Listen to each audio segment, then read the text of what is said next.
अल्लाह ताला ने जिन्हें अम्बिया कहते हैं, नबी कहते हैं, और अल्लाह ने तबलीग दीन की ये ज़िम्मेदारी अम्बिया के सर रखी और अम्बिया ही लोगों तक दीन इस्लाम की दावत व तबलीग करते रहे। हर दौर में नबी आए, अल्लाह ताला ने कमो बेश 1,24,000 नबी दुनिया में भेजे। सब ने अपने अपने एतबार से तबलीग की, लोग दीन इस्लाम की तरफ आए और बड़ी मेहनत और जाफिशानी के साथ अम्बिया ने दीन लोगों तक पहुँचाया। जब पहुँचाया तो दो तरह के लोग इस दुनिया में मौजूद हुए, एक वो जिन्होंने इस दावत को नकार दिया और एक वो जिन्होंने इस दावत को कबूल करके अपना रिश्ता दामन इस्लाम से जोड़ दिया। जिन्होंने अपना रिश्ता दामन इस्लाम से जोड़ा वो दुनिया की हज़ार मुसीबतों के बावजूद वो कामयाब हुए, वो कामरान हुए, और जिन्होंने अपना रिश्ता दीन इस्लाम से अलग कर लिया, अगरचे उन्हें रसूल के घराने की निस्बत हासिल है, वो दुनिया में बर्बाद हो गई और उनकी आखिरत भी बर्बाद हो गई। अल्लाह ताला ने अबू लहब का नाम आप लोगों ने सुना होगा और अल्लाह ने कुरान मजीद में उसके बारे में सूरह नाजिल फरमाई, तब्बत यदा अबी लहब व तब, अबू लहब के दोनों हाथ टूट जाएं। अबू लहब नबी अलैहिस्सलाम का चचा था, लेकिन ये निस्बत उसे काम नहीं आई। वजह इसकी ये रही कि नबी जो दावत लेके आए थे उसने उसका इनकार कर दिया। नबी जो शरीयत लेके आए थे उसने उसकी नफ़ी कर दी थी और उसको नकार दिया था। पता चला अम्बिया उस मुबारक दावत की तबलीग करते हैं जिसको इनकार कर देने पर दुनिया की कोई निस्बत आपके काम नहीं आने वाली, दुनिया की हज़ार दौलतें भी आपके काम नहीं आने वाली। और अगर आप उस दावत को कबूल कर लेते हैं तो बताता चलूँ कि मुसलमानों के दूसरे खलीफा हैं हज़रत उमर, जब इंतकाल हुआ तो वो कर्जदार थे, उसके बावजूद उनकी शान ऐसी है कि वो बिल यकीन जन्नती हैं, क्योंकि वो अशरे मुबशरा में से, यानी उन ख़ास 10 सहाबा में से हैं जिन्हें दुनिया में ही अल्लाह ने जन्नत की बशारत दे दी। तो मालूम ये हुआ कि नबी की इस दावत को जिसने कबूल किया उसकी दुनिया भी कामयाब रही और आखिरत भी कामयाब रही। अगरचे ज़ाहिरी तौर पे हम ऐश पसंद और तन आसानी वाले लोगों को ऐसा लगता है कि दीन इस्लाम पे अमल करना मुश्किल है, फजर के वक्त अपना बिस्तर छोड़ना मुश्किल है, हमें ऐसा लगता है 5 वक्त मस्जिदों में जाना, नमाज़ें पढ़ना जाड़े का मौसम में मज़ीद मुश्किल है, और उसके बाद दीन इस्लाम पे अमल करना, मजहबी तौर तरीके पे ज़िंदगियाँ गुजारना, ये सब हमें बहुत मुश्किल लगता है। लेकिन हम ज़माने में इज़्ज़तें उसी की जाती है जो इस मुश्किल मराहिल से गुज़रते हैं। हज़रत अबू बकर हों, हज़रत उमर हों, या जो भी हमारे असलाफ बड़े गुज़रे हैं जिनके ज़रिए दीन हम तक पहुँचा है, उन्होंने बहुत मशक्क़त भरी ज़िंदगी गुजारी और मुसलमान की निगाह हमेशा आखिरत पर होती है। हमारे नबी अलैहिस्सलाम की हदीस पाक का मफ़हूम है, जो अमल दुनिया में जितना मुश्किल होगा मीज़ान पे उतनी भारी होगा। फजर की नमाज का सवाब जाड़े में ज़्यादा मिलेगा, क्योंकि जाड़े में वज़ू करना थोड़ा मुश्किल होता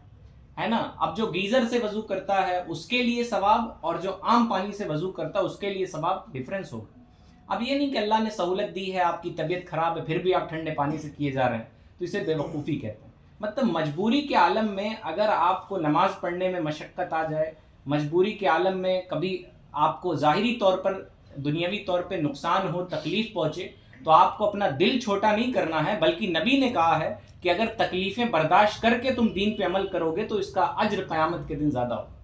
और जो बग़ैर तकलीफ़ बर्दाश्त किए अमल करेंगे उनका अज्र थोड़ा उनके मुकाबले कम हो। आज तो तनासानी का दौर है, मस्जिदों में गीज़र भी होते हैं, ठंडे पानी के लिए वाटर कूलर भी लगे होते हैं, उसके बावजूद ये बात 100% सही है कि मुसलमान जिस तरह से इबादतें होनी चाहिए उस तरह से इबादतें नहीं। तो आज हम जिन रब रसूल का ज़िक्र आपके सामने लेकर हाजिर हैं, ये वो मुबारक दावत है जो नबियों ने अपने ज़बान अतहर से दी है, और दुनिया में जिन लोगों ने उस दावत को कबूल किया, उसको अमली जामा पहनाया, प्रैक्टिकली तौर पे उस पर अमल किया, वो लोग दुनिया में कामयाब हुए। जिन्होंने इसको नकार दिया, अगरचे ज़िंदगी भर उनकी इज़्ज़त होती रही, लेकिन मरने के बाद 1-2 नस्ल के बाद कौम ने उन्हें भुला दिया, लोग उन्हें याद नहीं करते। हमारे नबी के बाद अब कोई दूसरा नबी नहीं आएगा, हमारे नबी ख़ातमुन नबीयीन हैं। तो ये दावत व तबलीग की ज़िम्मेदारी अल्लाह ताला ने उलमा के सुपुर्द कर दी है और औलिया के सुपुर्द कर दी। उसके नेक बंदे जो हैं वो एक दूसरे को दीन की तरफ बुलाते हैं, और अल्लाह ताला ने तो उम्मत के बारे में कहा है कि तुम बेहतरीन उम्मत हो इसलिए कि तुम लोगों को भलाइयों का हुक्म देते हो और बुराइयों से रोकते हो। तो ये जो दावत है दीन इस्लाम की, ये बहुत अहम है। इसको नकार देना दुनिया में भी रुसवाई का सबब है और आखिरत में भी रुसवाई का सबब है। तो हमें बड़ी हसासियत के साथ بہت سینسٹیو ہو کے اپنے دین کی باتیں سننی چاہیے اور بہت دل میں پختہ عزم اور ارادہ ہونا چاہیے کہ ہم اس دعوت پر عمل کریں۔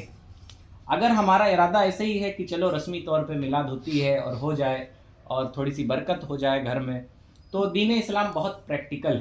ہے نا۔ ابو لہب کے خود نبی علیہ السلام کی نسبت کا اسے فائدہ بہت زیادہ حاصل نہیں ہوا۔ وجہ کیا رہی کہ وہ دین اسلام کا دشمن تھا، دین اسلام کی نفی کرنے والا تھا، تو نبی علیہ الصلوۃ والسلام بھی اس کی شفاعت نہیں فرمائیں گے، نبی علیہ السلام بھی ان کے لیے مغفرت کی دعا نہیں کریں گے۔ تو بہرحال ہمیں یہ بات یاد رکھنی چاہیے کہ جو دعوت، جو فکر آج آپ کے سامنے لے کر ہم لوگ حاضر ہیں، اس پہ لبیک کہنا یہ ہماری دینی بھی ذمہ داری ہے اور اخلاقی اور شرعی ذمہ داری اور ہر انسان کے لیے ضروری ہے کہ جب دین اسلام اس کے سامنے پیش کیا جائے تو وہ اسے قبول کرے، کیونکہ دین اسلام ہی حق دین ہے اور نہ قبول کرنے کی کوئی وجہ آپ کو ملے گی۔ یہ الگ بات ہے کہ ہم لوگ تھوڑے عقل والے لوگ ہیں اور اپنی عقل زیادہ استعمال کرتے ہیں، تو آپ تھوڑا سا اپنی عقل دوڑا لیں گے کہ دین پہ عمل کریں گے تو یہ نقصان، وہ نقصان، یہ وہ۔ نبی نے پہلے ہی کہہ دیا اگر دنیا میں نقصان زیادہ ہوگا تو تمہیں قیامت میں اجر بھی زیادہ دیا جائے، اور دنیا کی نعمتیں یہ تو ختم ہو جانے والی نعمت۔ میں آپ کو شروع میں ایک واقعہ سنا دوں، اس کے بعد کچھ باتیں ہوں گی تب میں آپ کو بتاؤں گا۔ آپ نے ایک بادشاہ گزرا ہے ہارون رشید، نام سنا ہے آپ نے اس کا؟ بہت عظیم بادشاہ گزرا ہے۔ اس کا ایک 16 سال کا جوان لڑکا تھا، پیدائش ہوئی بچے کی، جس وقت پیدائش ہوئی تو وہ بادشاہ نہیں تھا، جب 16 سال کے قریب عمر پہنچی یا کچھ بڑا ہوا تو اس کا باپ بادشاہ بن گیا، بیٹے نے باپ کو ہی چھوڑ کے چلا گیا کسی کنارے، اور باپ نے کسی کے ذریعے ایک انگوٹھی بھیجوائی، وہ لے لو رکھ لو اپنے پاس۔ بہرحال کچھ دنوں وہ عبادت کرتا رہا، چونکہ وہ دنیا داری سے اسے مطلب نہیں تھا، وہ عبادت کرتا، اور عالم یہ تھا اس کا کہ ایک بار وہ اپنے باپ کے دربار میں آیا، اور یوں ایسے فقیروں کے کپڑے بھی عجیب قسم کے ہوتے ہیں، بہت اعلیٰ قسم کے کپڑے نہیں تھے، تو جب وہاں مصاحبین نے یعنی جو وزیر اور دیگر لوگ بیٹھے ہوتے ہیں انہوں نے کہا کہ آپ کے بیٹے نے تو آپ کی بے عزتی کرا،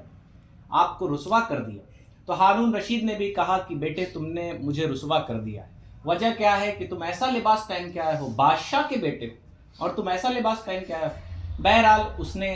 ایک کبوتر وہیں بیٹھا ہوا تھا، اس کو بلایا اور کبوتر اس کے ہاتھ پہ بیٹھا اور پھر کہا تم جاؤ، تو وہ چلا گیا، اور اس سے کہا کہ کبھی تم ہارون رشید کے ہاتھ پہ مت بیٹھنا۔ تو وہ بتانا یہ چاہتا تھا کہ اللہ والے جو نیک لوگ ہوتے ہیں اللہ تعالیٰ انہیں طاقتیں دیتا ہے کہ جانور بھی ان کی اطاعت اور فرما برداری کرتے ہیں۔ تو بہرحال اس کے بعد اس نے کہا اے میرے والد آج کے بعد میں آپ کو رسوا نہیں کروں گا، یعنی میں آپ کے دربار میں کبھی آؤں گا نہیں۔ وہ چلا گیا۔ اس کا معمول یہ تھا کہ وہ ہفتے میں ایک دن مزدوری کرتا تھا اور بصرہ میں رہتا تھا، ہفتے میں ایک دن مزدوری کرتا تھا، وہ دن تھا سنڈے کا، شنبہ کا دن۔ تو ایک ابو عامر نام کا شخص تھا جو گیا اپنے دیوار کی مرمت کرانے کے لیے، اور اس نے تلاش شروع کی، تو ہوا یوں، اس سے بھیج دیجیے ایک بار درود پاک پڑھ لیں آپ۔ اللہم صلی علی سیدنا مولانا محمد وآلہ